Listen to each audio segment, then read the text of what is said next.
Okay, you can open your eyes now.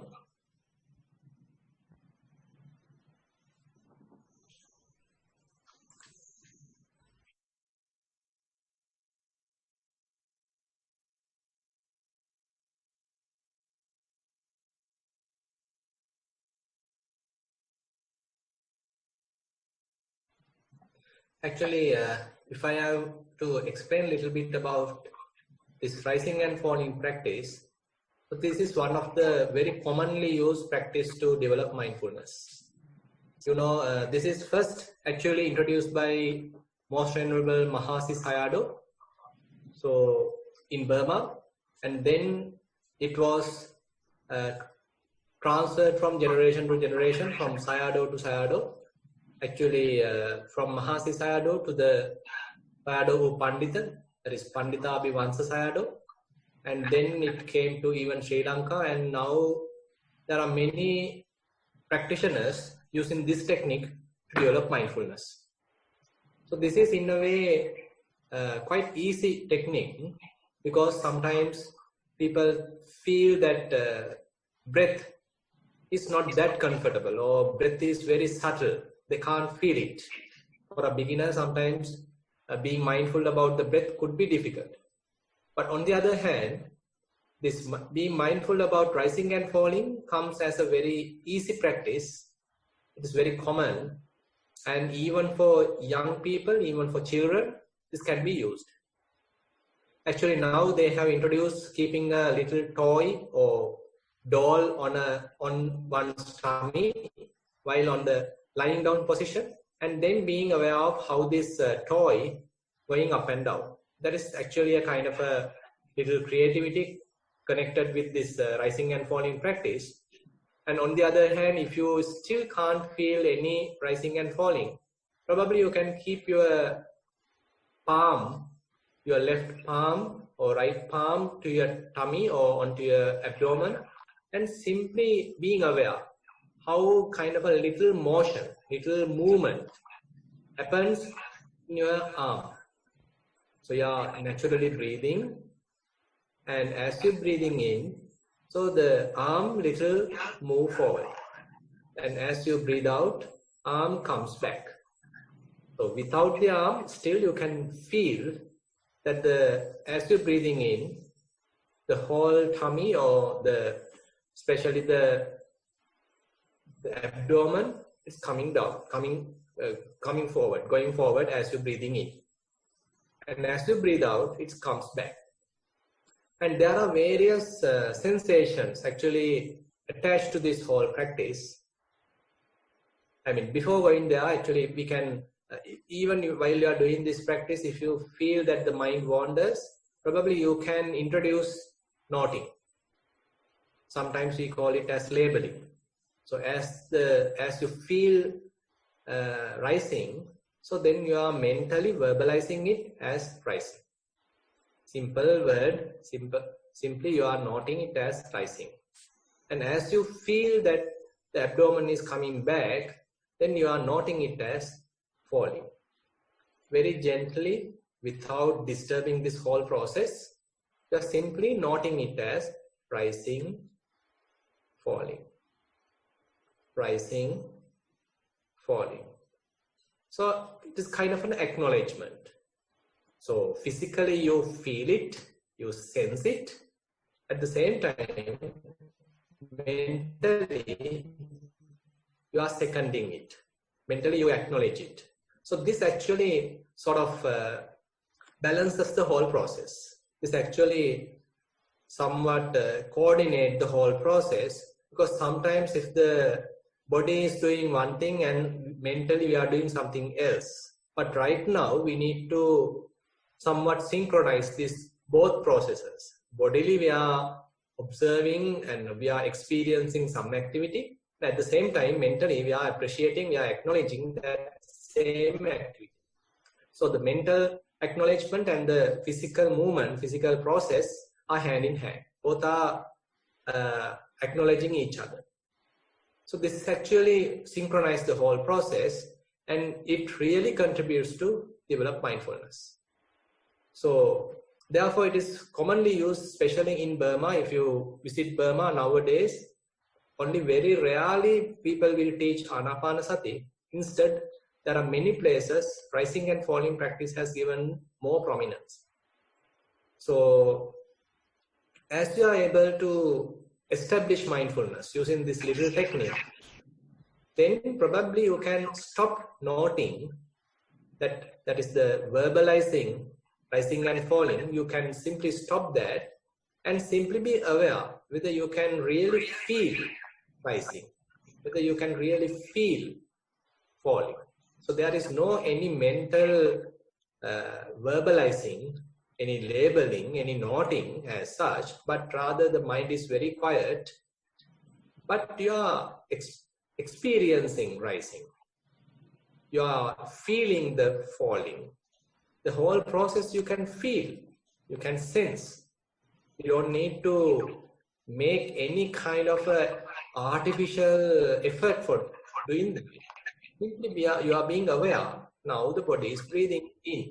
Now the body is breathing out. As you're breathing in, your tummy, your abdomen coming little forward. As you're breathing out, your tummy, your abdomen coming backward. So this rising and falling, these are two very little fundamental processes available in our body, which can be easily used to develop mindfulness. And assume that now you are comfortable in this practice. Now you are able to be mindful about this rising and falling, say 50 rising and falling consecutively without much distraction. So this is possible. At the beginning, it is not possible because your mind wanders. But as you practice, slowly, you will get the skill. Slowly, you will understand, I can maintain attention towards this process, even though at the beginning it appears like very boring, because it's not kind of an exciting practice. It's not kind of an exciting experience, extremely joyful experience that you are going through. Rather, it's a very ordinary practice, very ordinary incident, ordinary experience that we are utilizing to develop mindfulness. But as you are able to coming back to this process again and again, give some prominence to this process, purposely appreciating this whole process, appreciating this simplicity, then in the long run, say after a couple of weeks, you will notice you can be aware of this whole process. Your mind very rarely wanders. So mind, even if it wanders, it may quickly comes back. You don't need to struggle to take it back. Rather, mind itself has found being with this little process is comfortable. And there is no much tension. There is no any kind of stress related to this process. Rather, even if there was a stress, because of this practice, this stress will be reduced. The stress will go away. Because this whole process takes us back to ourselves. And again, there's another added advantage. Now, since you are keeping your attention to the body, actually below the neck, you are coming to the tummy, coming to the lower half of the body. So it is more and more settling. You know, our mind usually does not settle. Rather, it likes distraction. Rather, it likes jumping here and there. But this little practice brings us back to ourselves. Take us back. Take the focus to our body. So it is coming back home, coming back to ourselves, understanding the body, being with our body, being with ourselves, appreciating this whole system, this factory, what we call as body. So likewise, it's a very promoting practice, very interesting practice. And as we progress, as I said, we can simply discard noting. Rather, we can simply quietly be aware of this whole process. As we are continuing, then we will understand there are rising, there are falling, again there are rising, again there is a falling. But there may be little differences. Rising and falling is not very similar. Rising and falling has differences. Say, for example, during the rising, the movement happens towards the forward direction. Obviously, as it falling, the movement happens in the opposite direction. Maybe when during the rising, you might feel little tension at the end, kind of a thrusting, kind of a stiffness at the end. On the other hand, when it is coming back during the falling cycle, it could be a little relaxing. It could be a little lighter when compared with the rising process. So the falling process has some comfort, ease, kind of a coming back, relaxing. So these are little changes, differences that you can experience. Now we are introducing actually some attributes of mindfulness to this whole process.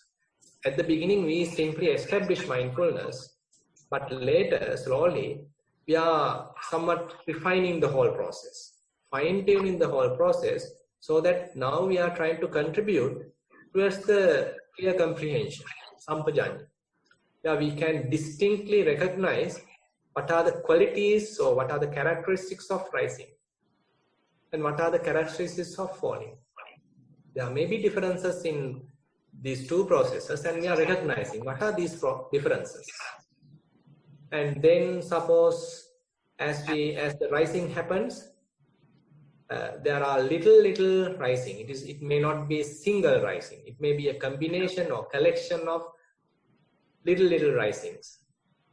And even before the beginning of falling, there could be a kind of a resting period. Very couple of seconds maybe, kind of a resting period. Still the rising, the falling didn't begin, but there's a resting. And now the falling cycle begins. And now you can understand, okay, there are many fallings. It is not just a one single falling, but it's a combination of little fallings. And as all fallings finish, there's a kind of again, kind of a resting period. It is not an immediate starting of the rising cycle, next rising cycle, rather there's a kind of a rest. So you can even feel this, how the whole process sort of improves. And after this little pause, now next rising cycle begins. So we are consciously be aware of this whole process.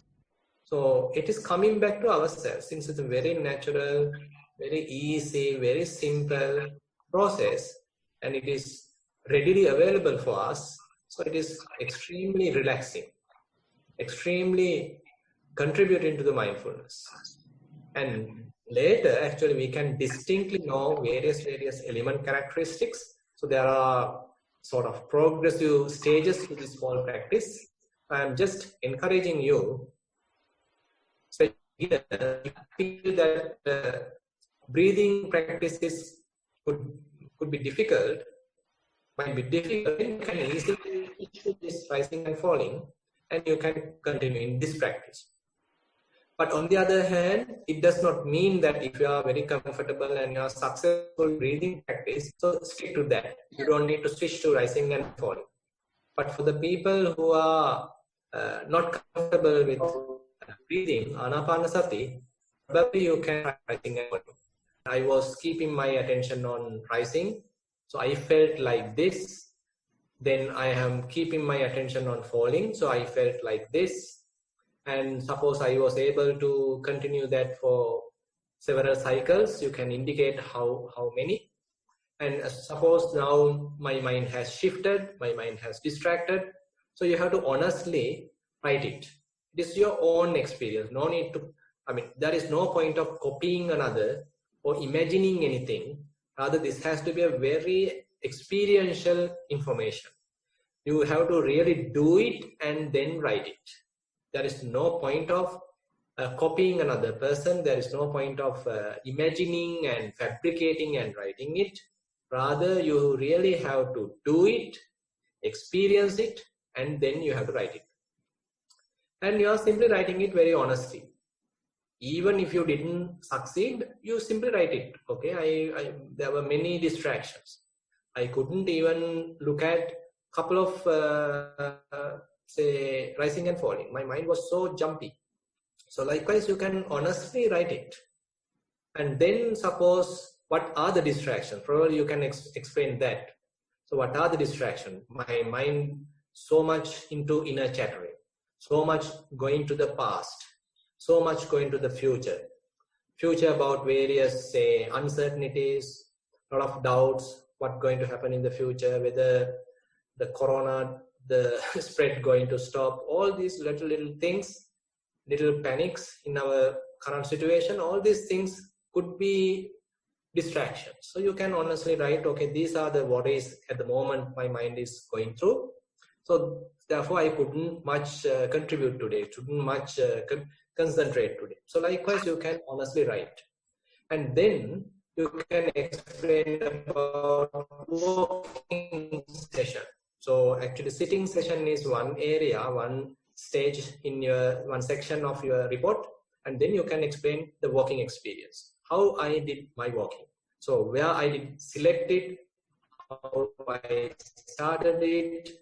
So then whether I used any kind of a noting, whether left, right, or lifting, moving, placing. So likewise, there are various techniques involved. So what is the type of practice you have undertaken? So you can simply write your experience related to the mindful walking. And on the last one is the mindful day-to-day activities. Actually, it is not only this sitting and walking. There are various other activities we can utilize to develop mindfulness. So how I was mindful while, say, doing my course, say, doing my, say, brushing the teeth, so washing the plates, so while sweeping, while washing the clothes. So likewise, there are various other activities that we are involved with. So am I in a position to utilize them sort of helpfully to my practice? So likewise, you can write a good report, and later, slowly you will, if you collect all these reports, you can evaluate how much benefit that you have taken. I mean, you have taken because of the practice. At the beginning, how you were practicing, what was your experience, and after a couple of weeks, what are your experiences? How well you have sort of progressed in this practice. So likewise, it becomes a kind of a map for your own task, and later it can be a kind of a reflection and a practice. So with that note, I would like to ask Chatu to continue. Bante, hopefully you can hear me. There was some sort of disturbances, sort of slow connection. So please let me know if there's any problems. So we've got, right now we have 3 reflections. The first one, so we gave an opportunity to write about walking, sitting, and day-to-day practices, mindfulness practices. But this one only has sitting. So I'll read out. And actually, this one's got some questions. So I might, or sort of comments. Anyway, I'll go through it. I practiced mindful sitting with the GMS recording for 30 minutes. I think GMS means guided mindful sitting. I have some questions or clarifications. The guided part is very effective when starting the practice, since we do it in the middle of other activities. However, after some time, it felt like a distraction for me. With utmost respect to Bante, he even mentions that you may hear some noises, but don't focus on them. But I'm listening to a guided session, and the guide itself becomes a noise. I felt confused after that.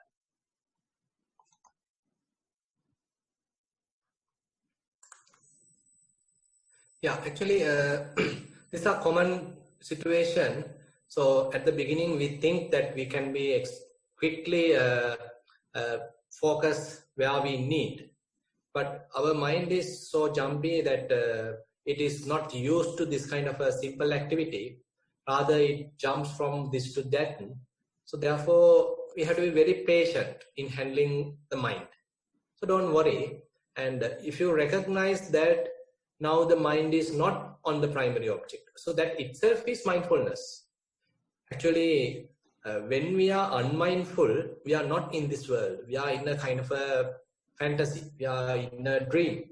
But if we are mindful, then probably you can understand, okay, I want to keep my attention on breath. I want to keep my attention on rising and falling. But right now, mind is not there. Right now, my attention is on something else. So that understanding is kind of an establishment of mindfulness. Once you know that the mind has drifted, then there's a possibility of coming back to where you want. So now you are acknowledging it, now you are recognizing, now the mind has shifted. Now slowly, without making any tension, slowly bring it back to where it is necessary. Suppose while walking, your mind has distracted to something you have seen. And you recognize, probably you might have lost for a couple of seconds, even a couple of minutes, but later, once the mindfulness has established, you know, I want to keep my attention on this left foot, right foot, or soles, or various sensations which I encounter while walking. But right now, my mind has totally drifted towards what I have seen. So that is the establishment of mindfulness. And later, once you recognize that, then slowly bring it back. Don't blame yourself. Don't regret about what has happened. Slowly bring it back and then continue your practice. Very much like nothing has happened. Because the point is, if you start to regret on what has happened, then you are actually adding towards what has happened. That is unnecessary contribution that we sometimes do. Because of some our own tendency in our mind, there could be a distraction. That is all right. But once we recognize it, so no point of regretting. Rather, we have to immediately, as soon as possible, we have to come back to where we want. So then actually we are not much losing the track. Rather, immediately we have established mindfulness on where we want, and now we are continuing. Yeah. Okay, so the second question, while I am trying to follow the very basic instruction of focusing on the breath, I have difficulty of doing it. Then I get a thought that I must write this in the reflection. After that, for the rest of the practice, I'm thinking of what to write in the reflection. How do I overcome this? Yeah, that is also a very common question, because actually you can understand how tricky our mind is.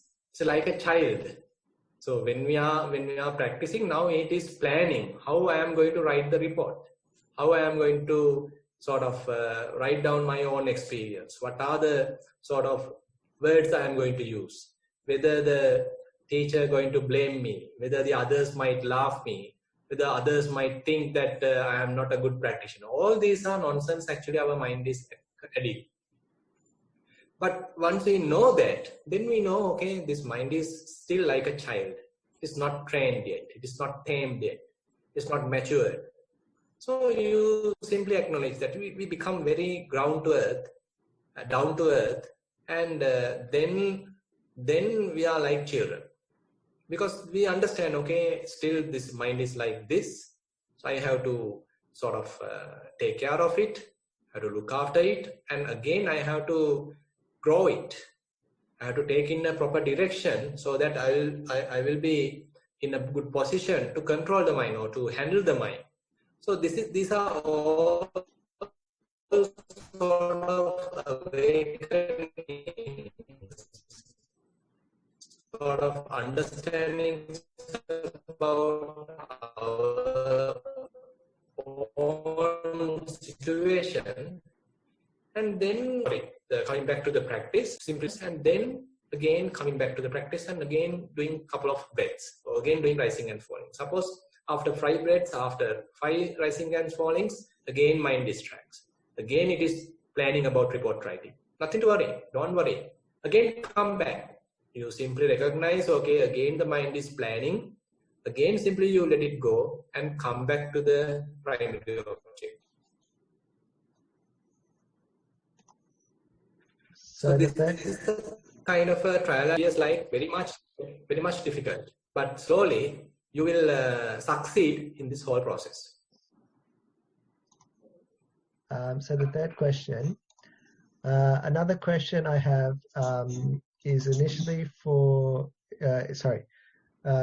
in the guidance, Bhante mentions that you have to keep your back straight and sit comfortably, etc. However, after some time, the body starts to shift. Initially, you are not aware of this because you're trying to focus on breathing.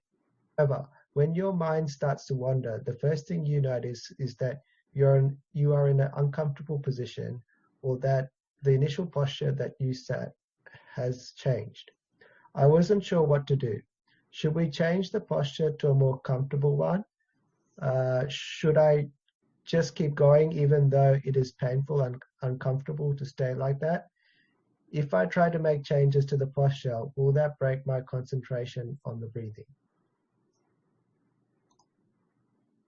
Yeah, actually, at the beginning, when you start your practice, it is much better to keep the back straight, head straight, neck straight, and it's a kind of an energetic position. But it actually is good for beginner.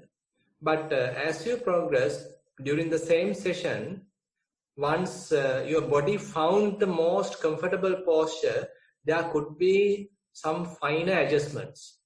So you have to allow that. Don't immediately come back to a very straight posture, because then it is uncomfortable. Then you are disturbing the whole process. And simply allow the body to adjust itself, so that body knows what is the most comfortable posture for this current situation.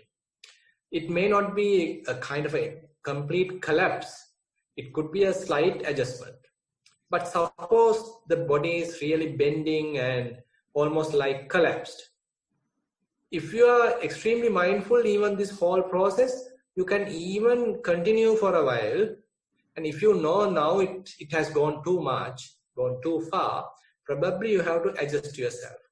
But even this adjustment, you have to do carefully without disturbing the process. Because you know, sometimes this little body changes can disturb the ongoing mindfulness session if you do it abruptly, if you do it quickly.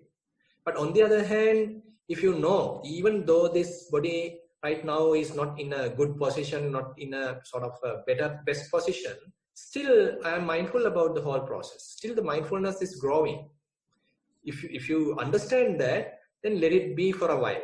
And then if you think now it is a little painful, now it is too much, now it is too bent, then slowly you can adjust without disturbing the ongoing process. Do this adjustment very slowly, and you can be aware. You can be aware of the whole process, and you can do this adjustment. Actually, there are several approaches to doing this. One approach is like, say, your primary object is, suppose, breathing, in breath, out breath. So while keeping your attention on in breath and out breath, you can slowly adjust the posture. So that is one approach. On this manner, actually, you are not losing the primary object. You are keeping constantly your attention on primary object. At the same time, on your background, you are adjusting the posture very slowly without disturbing the process, without disturbing this mindful breathing process. But you do slight adjustment to the posture. So this is one approach. Another approach is that instead of being mindful about breathing, you can simply be aware of the posture. Assume now it's in an extremely bent posture. Now you're aware of that bent posture. And now you are slowly adjusting it. Now you can be aware of, now it is not too much bent. Now the body is lifting up. Now it is readjusting. So this whole adjustment, whole coming back to the very comfortable posture, you are being aware. You are being extremely mindful about this whole adjustment. So once it is coming back to the necessary position, comfortable position, again you can go back to breathing. So actually now the primary object has changed from breathing to this posture, but there is no harm at all. Because for the mindfulness practice, there is no any specific object. you can shift various objects. I mean, at this level, you can do it without disturbing the progress of your mindfulness. And these are several techniques that you can utilize during this kind of a situation. Chatu, back to you. So that was, I'll go to the next one. There's no specific question. It's just, I guess, a report or a reflection. I used the last week's guided sitting recording, the one for 20 minutes, and used an alarm to allow an extra 10 minutes to practice mindfulness on posture while sitting. During the guided instructions, my mind was following the sensations in the areas of the body Bande was pointing out, which gave me verification of mindfulness and the notion of here, now, I am. I tried to keep this knowing of sensations as the verification that I'm being mindful on body, and this is what I am trying to practice for the next 30 minutes. During the guided session, I was scanning these sensations on several rounds. I am now aware that there are at least 7 to 8 prominent sensations. The strongest was the pressure on the chair by my weight and the counter pressure I feel on my left and right buttocks along the thighs. The coldness of the sole of feet touching the ground, the pressure on my knees from the hands which are lying freely on top of the knees, the coldness from the air on my palms, some stiffness in my back while I have the sensation that my spine is freely upright, holding the weight of the head, some stiffness on the neck and coldness of the air when touching the tip of the nose, weight of the eyelids, breathing, inhale and exhale, air touching the nostrils. I deliberately did not focus on the most prominent sensation, but as a whole knowing on these, knowing doesn't make much sense. I think what they meant was, but as a whole. After the guided instructions were over, I was keeping attention to these same sensations, which were more relaxed and at ease now. The body felt like a set of weight, discus on top of each other, with the previous sensation points moving and adjusting slightly to make it more comfortable. When the body was getting relaxed, I noticed some thoughts, such as, am I sitting upright, or did the posture change? What should I write on the report? I was aware of these thoughts and I waited. Back to body sensations again. After 20 minutes, the bell rang in the recording, and the bell did not appear as a distraction.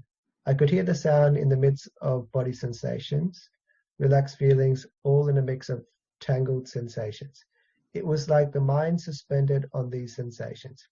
I could not feel exactly where these sensations were now in my body and did not try to identify them anymore. There was a bit of pain from somewhere and thoughts started appearing saying it must be from my back. I waited. Body sensations again, all tangled now with a bit of pain as well. I continued like this until 30 minutes alarm rang. Overall, it was a soothing session and I felt relaxed and refreshed. Yeah, thank you very much for the comprehensive report. So more and more, it is very much like we are coming to the body. So you know, this is the beginning of the practice where Buddha recommends Kayanupassana. Because in order to develop mindfulness, Kayanupassana using our body is one of the very straightforward approach, and it's more successful approach. So therefore, we are using various processes available in the body in order to develop mindfulness. One thing is the posture, like we discussed last time. Another thing is breathing experience. Another thing is various sensations, that is element characteristics. Another thing is that we are, say, day-to-day activities, daily we are involved with so many other activities, and even those can be utilized to contribute towards mindfulness. So actually more and more we are coming back to ourselves, because very much like our attention is nowadays being brought out. We are being distracted. We are, say for example, while suppose you are traveling by a bus, so typically there are various things outside. There are a lot of advertisements, a lot of decorations, a lot of lights, flashes and all these things, always trying to grab us, always try to distract us. And we are losing where we are. We don't know where we are, what we want to do, and where I am spearing in. So all these things are actually losing the mindfulness, actually destroying mindfulness.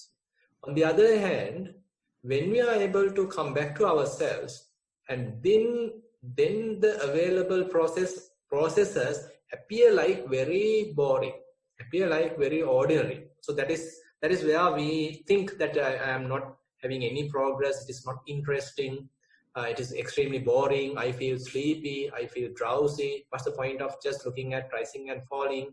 What is the benefit I am getting from this? So likewise, there are so many doubts that we encounter. Actually, it's very difficult to convince ourselves at the beginning, because it's a kind of a unknown practice that right now we are trying. Therefore we have to have a lot of faith towards the Buddha, we have to have a lot of confidence towards this practice, even though yet we haven't come across any benefit. So that is why we need a lot of rationality build up. That is why we need to a lot of faith build up. We need a lot of confidence build up to this practice, because at the beginning it is almost like disappointing, almost like impossible. But slowly, as I said, we will be able to recognize there is a little progress. When I started, okay, my mind was very, very jumpy, extremely jumpy, but I couldn't even be with several steps, couldn't be with several breaths. But right now I am in a fairly good position. Comparatively, I have progressed. So likewise, we have to give some marks to ourselves. We have to appreciate our own effort and then continue. So, this report actually shows now you are able to establish mindfulness all around the body. So there are a lot of possibilities, a lot of sensations available in the body. Now you got to select one prominent sensation at a time and observe that very carefully. So if you have, say, well-focused mind, then you can carefully observe each and every sensation. Say, for example, there is a little pain on your knee. Now you can locate your attention on that place. And now we are observing it. At the beginning, there is nothing. At the beginning, it is very much like an ordinary experience. Especially the sampajanya improves, the clear comprehension improves. Then you might recognize, even though it appears like a pain, as a single pain, it is not. It's a kind of a collection of little pains. So it's a kind of a resultant effect that I am noting, I am perceiving as a single pain. But it is not just a single pain. It's a combination of several little pains. So likewise, there are interesting findings. Now we have to encourage this kind of a inquiring mind. We are inquiring what is really there. So we have to introduce this attribute. It is not that we are simply being mindful in a passive way. At the beginning, we have to be very actively look at what is really going on. Now we are like a child. Say when you are bringing a toy to a child, it's very interesting of what to do, and he might even break it. He's looking at various sides. He's pressing all the buttons there. He's trying to put various other sides. It's maybe hitting it, licking it. He's trying all the possibilities to examine it. So we are like that. Now we have well-developed attention. Now mind is well focused. And now we are using this focused attention onto a selected phenomena. And now we are examining it. Very closely we are examining it. So this is what we are trying to do. Chatu, are there any more questions? Yes, actually we received 2 questions just now. So the first one is on walking. Bhante, could you please comment on mindful walking in a small space? My experience was doing practice in a small room. I practiced 10 minutes at a time. On the path I'm walking between a bed and a curtain. There are about 6 to 7 steps where I need to turn. My distractions were my thoughts. Also, that the curtain was rubbing against my arm as I walk, and having to turn so often. Is this a bad idea? Should I find a bigger space or simply persist?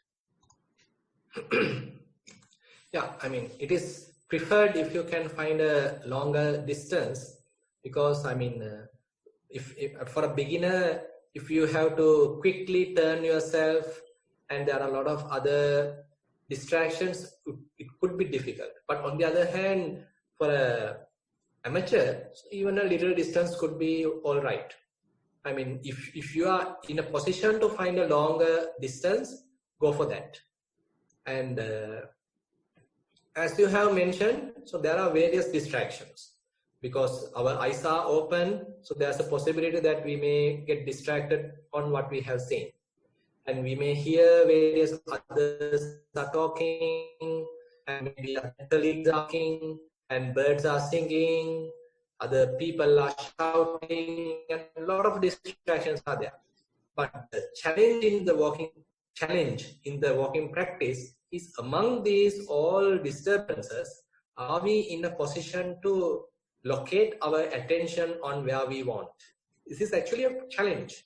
Now, typically, some people tends to select sitting session than the walking, because they go to a very sophisticated area. It's a very extremely calm, very quiet place, and then they close their eyes and in a very controlled environment. That is also maybe necessary at the beginning, and one may be able to achieve fair amount of concentration. But on the other hand, in the walking practice, it is very open. So you have to keep your eyes open. You have to let others also to walk sides on your sides. And again, there may be various other distraction sounds. So among all these various other things, other activities, are we in a position to properly focus our attention on our each and every step? So this is actually like a challenge, like a sport actually. Now, it's like a sport. Among all these different activities, are we able to navigate exactly to where we want? So you will slowly succeed in this practice. Don't dishearten thinking that it's not going to work for me. Instead, try to find some sort of a joy in it. When it is succeeding, you give some marks to yourself. You simply appreciate that among all these difficulties, I was able to keep my attention on 5 steps. On this time, okay, I was able to keep my attention on 7 steps. Comparatively, I am in a good position.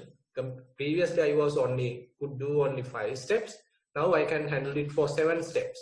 So likewise, simply appreciate what you are doing, and then slowly you will understand it's extremely an interesting practice. It's extremely interesting practice to reduce stress.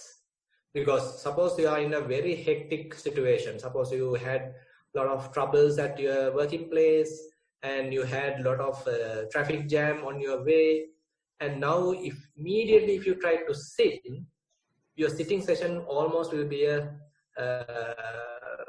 collapse, almost an unsuccessful one. But on the other hand, rather than immediately going to a sitting session, if you simply go for a walking, simply allow the thoughts to come, doesn't matter. And slowly, you simply let go of all these thoughts. Let the mind to distract, doesn't matter. Slowly, let the mind come back to yourself. Slowly, you bring it back. So take some time. Don't do it in a rush. Slowly, you can understand. Now, you are dissipating all these build-up energies. You are dissipating all these pent-up energies. You are dissipating all these build-up tensions throughout your working day. There may be a lot of tensions, a lot of stresses being built up. So now you are simply allowing to dissipate all these things. And again, slowly coming back to yourself. Chatu, back to you. The second question we've got one there. It's a general question. I just have a question regarding the practice itself. I have this issue whenever I concentrate on any aspect of breathing, whether it be breath itself or the rising and falling of the stomach, I end up influencing the breathing pattern and it becomes uncomfortable. You keep the natural breathing while also focusing on it. Yeah, actually, the best option is to let the body breathe naturally. But unfortunately, we are trying to control it. So this is a very natural thing we sometimes do. Because all these many years, we don't know that the body is breathing. Now, when we start mindful breathing, now we all of a sudden understand, okay, body is breathing. Now I want to control it. Now we are trying to control it. Now everything become kind of a mess up thing. Now these are all kind of jokes in the mindfulness practice, because all these many years the body is breathing. There was no any issue. But when we start to know that the body is breathing, right now there's an in-breath, right now there's an out-breath, now we are trying to put our hand to this whole process. No need at all. Actually, we don't need to put our hand. As much as possible, keep the body, let the body breathe naturally. So this, in order to come to this balanced effort, we may take some time. Don't worry. Because when we start to be mindful about breathing, so slowly we can recognize, okay, I am trying to control it. So you yourself will understand it. And once you recognize that I am controlling it, later you will understand it is not necessary. I am adding some unnecessary friction towards this natural process. Now you recognize it. And then you need to understand, how can I take my hand out? How can I let the process happen by itself? Because you don't need to contribute anything for this natural process, because body knows how to breathe. It's a kind of an endowment. It's a kind of a natural process. And we don't need to teach the body how to breathe. It may know it from the beginning. So we simply take our hand out, let the body breathe naturally. So this kind of natural breathing, and we are simply as an outsider looking at this breathing, actually is a very beautiful process. Because once we know this balance, once we understand how we can simply let the body to breathe, at the same time, like being mindful. So this kind of balance is extremely beautiful. It may take some time to come to this balance. So don't worry about that. Slowly, you will reach this very balanced effort. At the beginning, we may have some excess effort, but later we can optimize it and come to a position where we are introducing only a necessary amount of effort. Because this balancing effort is one of the key features in our practice. Because if we are not doing this balancing during the practice, then we may be we are in a kind of a constant struggle. But instead, if we know that I am contributing too much, I am stressing it, I am putting additional effort, I am putting excess effort. So if I know that, then simply you have to adjust it. It's like you are while driving, if you understand that you are giving too much gas, then you have to simply reduce it. You have to lift your leg so that it may in a very smooth driving position. So likewise, you have to recognize how is the meditation going on right now. Am I putting too much effort? If so, you have to optimize it. Satu, back to you. So that's all the questions we have. We still had one more, I would say, reflection. This one's got walking, sitting, and other. I'll start with the walking. I let the normal walking process occur and be as mindful as I can. At this particular moment, I can say, here, now, I am walking. I check for evidence that I am walking, specifically the contact of my sole on the ground with every step. I can feel the rough sensation of tiles as I press firmly down. but I am unable to see other specific details about the motions of the foot. After some time, thoughts enter.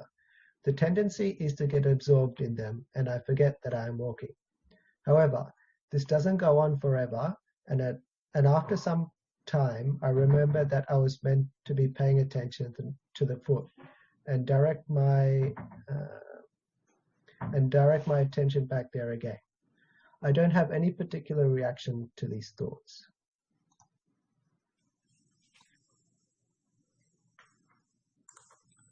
Yeah, actually, this various, actually, even sitting or even walking, these distractions are quite natural thing. As I said in the previous, related to the previous report, it's somewhat similar. So all these other distractions are some other activities that we can recognize. I mean, it's very much like they are inviting us to pay attention to them. But if we go after them, then we might lose our position. So that is where, I mean, we have to select. So at the beginning, the practice is very much like a kind of a selective practice. There are various possibilities are there, various phenomena are there, but among them, we are using the most prominent one, most, say, easiest one.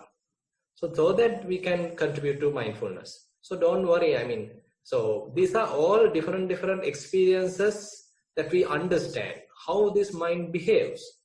So don't think that it's only simply by keeping our attention on breath that we develop mindfulness. But when even mind distracts, we understand where our mind stands. What is the current situation of the mind? Is it heavily distracted, or is it fairly collected, or is it fairly mindful, or is it fairly unmindful? So likewise, these are sort of some understandings on our own. It's not that we are looking a book and learning. It's not that we are looking at someone and learning. It's not that we are imagining and trying to think. Rather, we experience directly, and then using this direct experience, we are learning. So this is actually the difference. So in various other subjects, we simply believe someone else has written. Someone else has done an experiment and now they are putting it to a book, and we simply believe it. But right now in this practice, we ourselves are the sort of the examiner. We ourselves as the scientist. And we are the ones doing the whole experiment. And this experiment we have to do individually. Chatu, back to you. So there's also a sitting part. After the walking, I go straight into the sitting. At this particular moment, I can say, here, now, I am sitting. I check for evidence that I am sitting. The most prominent thing that I can feel is the sitting posture rather than the breath. I can specifically feel points of contact in my legs where they touch the ground. Like the walking, thoughts also enter. I do get absorbed in them, but again, at some point in time, I realize I have drifted off and direct my attention back to the sitting posture.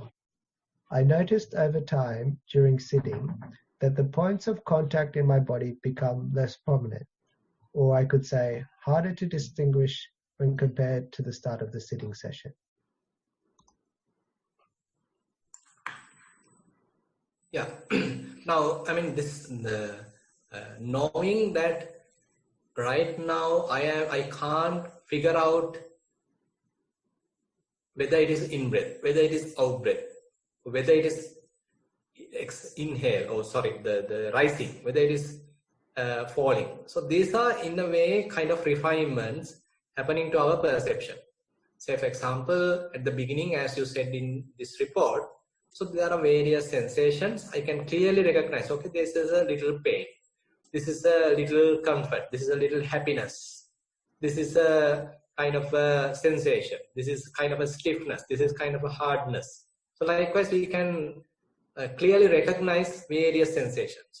But as we move forward, probably we come across certain situations where we can't specifically mention, okay, whether this is a happy feeling or a painful feeling, whether this is an inhale or an exhale, whether this is a rising or a falling. So these are possibilities. Don't worry about that. So it is not don't think that throughout your practice, all these phenomena appears distinctly, where you can quickly recognize this is in-breath or this is out-breath. You can quickly recognize this is rising and this is falling. But as you progress, there is a situation where kind of refinement happens, where the mindfulness refines. And there are these subtle breaths, subtle rising and falling can happen. And on such situation, it's very difficult to recognize whether it is in-breath or out-breath, whether it is rising or falling, whether it is stiffness or hardness or softness or any of these things. So this is quite all right. Don't think that you have lost your mindfulness. Rather, this is a kind of a refinement happens in your practice. So you simply have to continue. And one challenge on such situation is that you might lose your mindfulness because the prominence of the object is losing. I think you got the point. Say, for example, when the breathing is gross, it is easy to be mindful. But when breathing becomes very refined, it's little difficult to be mindful. So now it is little challenging because the object is very subtle and there are various other distractions possible. At the same time, without going for those distractions, you are simply trying to keep your attention on this very subtle breath. It's a kind of a challenge. And you have to be successful again and again by bringing your attention to this subtle breath rather than allowing it to fall asleep or allowing it to distract to various other gross sensations. So back to you, Chatu. So Bhante, this is probably the last question we have. It's the continuation of that one. So this is a reflection about mindfulness in day-to-day activities. I try to be mindful about activities in my daily life. For example, when I'm eating and when I'm brushing my teeth. Sometimes I'm not sure exactly where I should pay attention to, as there are a lot more things that are going on and they are not as repeatable as the walking and sitting sessions. I also find myself constantly future planning or daydreaming during daily activities. Yeah, this is the common thing because we all like to dream, and so don't worry about it. But once you know that, I mean, no point, I am daydreaming, I am imagining, mind is not in the on where I want. So all these are sort of revealing ourselves. And once you know that, one option is coming back to your posture. If you are sitting, come back to yourself. If you are walking, come back to walking. It may not be very refined walking session. Suppose you are simply walking towards the shop. You can't do whole walking practice while this whole process. Rather, you can simply take your attention to the posture. So now simply there are various other things available, distractions available. Rather than allowing mind to distract to various other things, now you are coming back to yourself. The body is moving, body is walking. And simply recognizing that, simply acknowledging that the body is walking. So likewise, time to time, as much as possible, you have to ground yourself. You have to earth yourself. That will actually cut off the vicious cycle. Because if you allow the mind to be unmindful, then it will take you for a ride. That is the sort of the danger. So once you know that danger, then as much as possible, we are trying to use whatever the technique to ground ourselves, to earth ourselves, to come back home, to establish mindfulness. So what you have experienced is quite normal. and recognizing this kind of a danger is there. My mind is not yet mindful enough is kind of a good understanding. And now you got to put forth effort, and then slowly you have to develop further mindfulness. And then there are situations, even when mind goes to other various activities, other distractions, still you can be unshakable. So even such kind of possibilities are there. So don't worry about, currently what's going on. Simply come back to yourself. Simply again and again establish mindfulness. Okay, I think Chatu mentioned that is the last report. So I don't know whether there are any questions from anyone else. Is there any person raise their hand? So maybe Chamila can give us if there is any other question, if someone wants to ask. I don't have anyone raise their hand yet, and there's nothing on the chat either. So if anyone wants to ask any questions,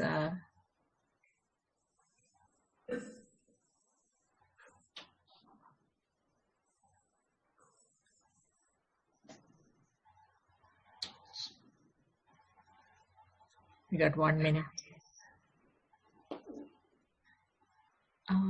Yes, there is a question.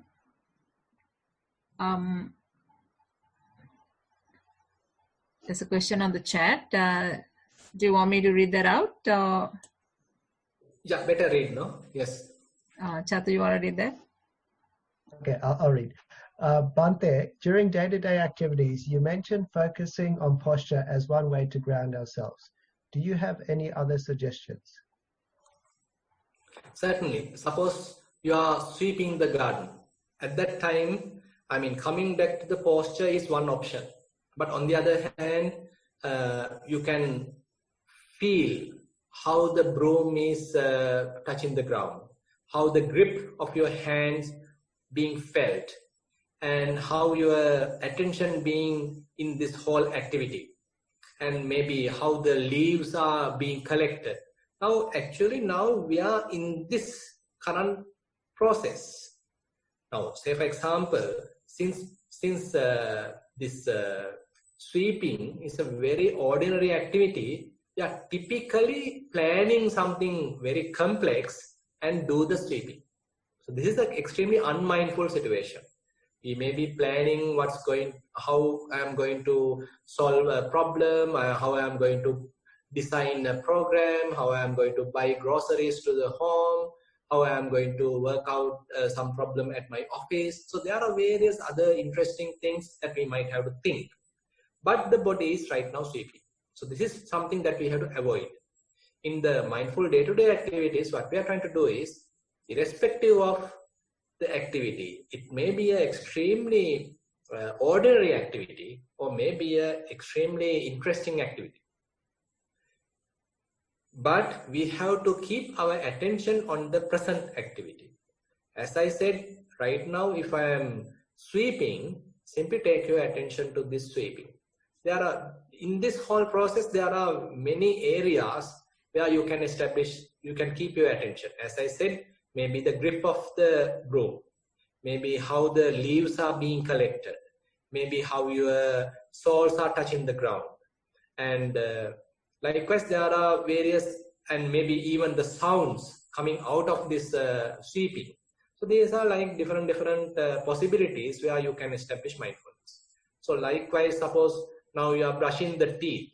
Now how say you are putting some toothpaste to the brush, and how you are bringing the brush to the mouth, and what you feel immediately once you taste the toothpaste, and how again and again you are moving the brush on your teeth. So likewise, there are different little activities involved in this whole process, and these are the ways that helping us to live in the present moment.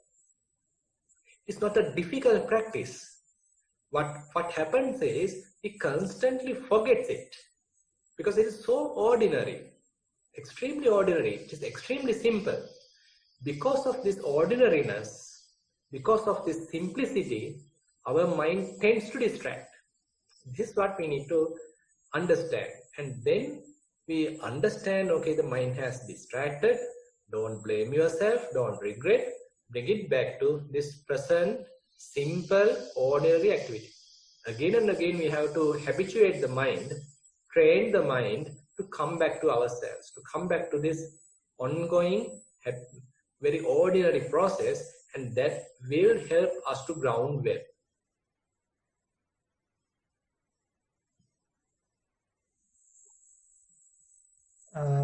Bhante, I think that's the last question we had. We had one from Maheshi. Where can we find previous guided meditation recordings? So we'll send a link, an email with those recordings.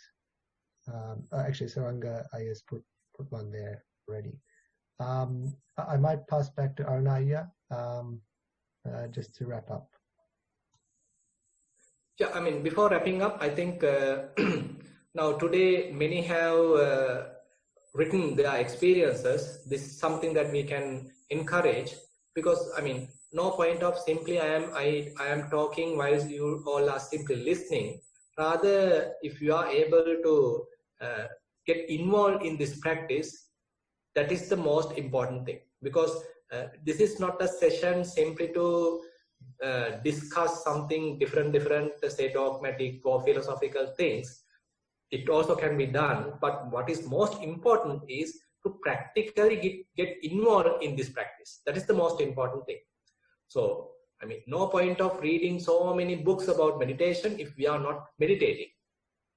But rather, little things, slowly, if we put into practice, then we can taste it. Rather than writing a thesis about apple, you can simply eat an apple. Simple as that. With that note, I ask Aruna to continue. Okay, Avasarai Bhante. If there's no more questions, I think we can conclude the session today. Much merits to you, Venerable Bhante, for guiding us throughout the session. Nowadays it's not easy to find pure Dhamma, but I believe it's the most needed thing in our world today. So our parents cannot give this to us, our government cannot give this to us. So but I believe we all are so fortunate to have you in this session to guide us and teach us the pure Dhamma path. So on behalf of the whole group and with utmost respect and with all the merits we gave, we wish you good health and long life, and may you attain Nibbana in this very life, Bhante. I too wish you all peaceful living, because during these days we can't go outside, but still we can go inside. So try to go inside since we can't go outside. Thank you very much for joining. Everyone,